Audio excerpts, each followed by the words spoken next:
Controlled Chaos here. I have some exciting news for you guys. The Singularity expedition as of the date of this video has been extended for another week. That gives you 7 days more to play it. And that's great for those who have not started it or have not finished it. You're probably thinking this right now.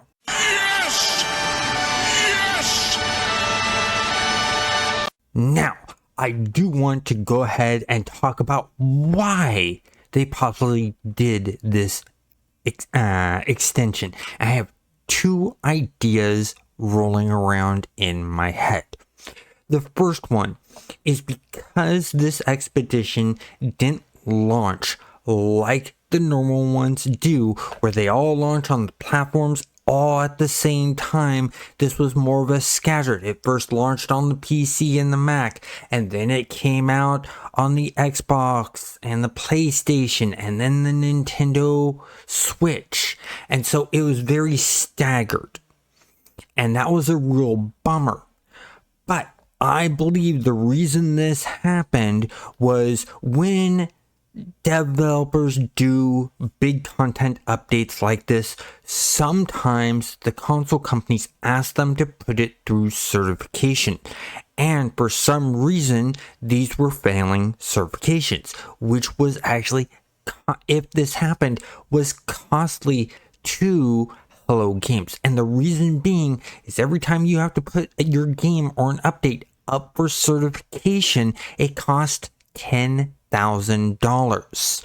Here's the thing. I know for 100% with Microsoft doesn't control this one bit. They've have a third-party company that does all of their certification for their games. That way, when even they make a game, they have to go through the certification process to make sure it's meeting the same standards. I'm pretty sure Sony and Nintendo do the same thing.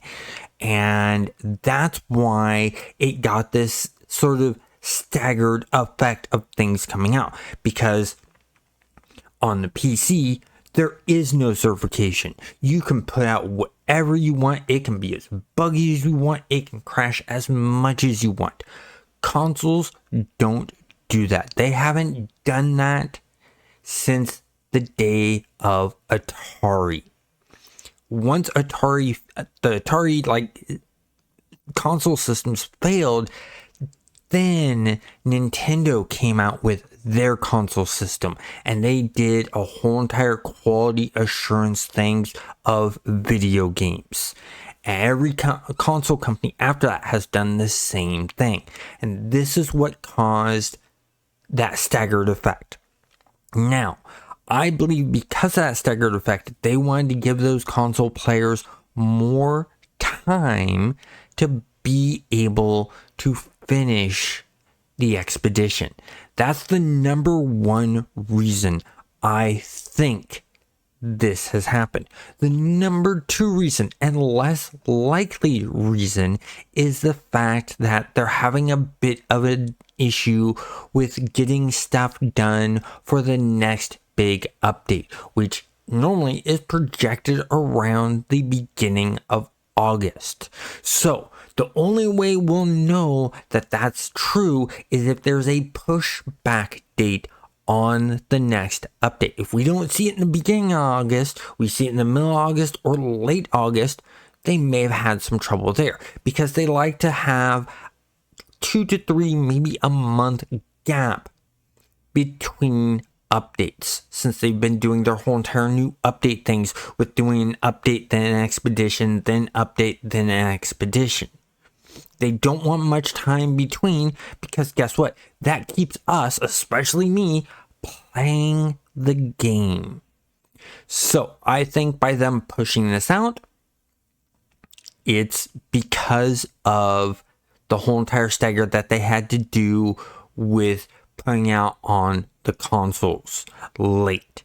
And I told you guys the reason why. Let me know down in the comments below what you guys think the reason for these extra added 7 days. And if you like that they extended it for another week, have a great day.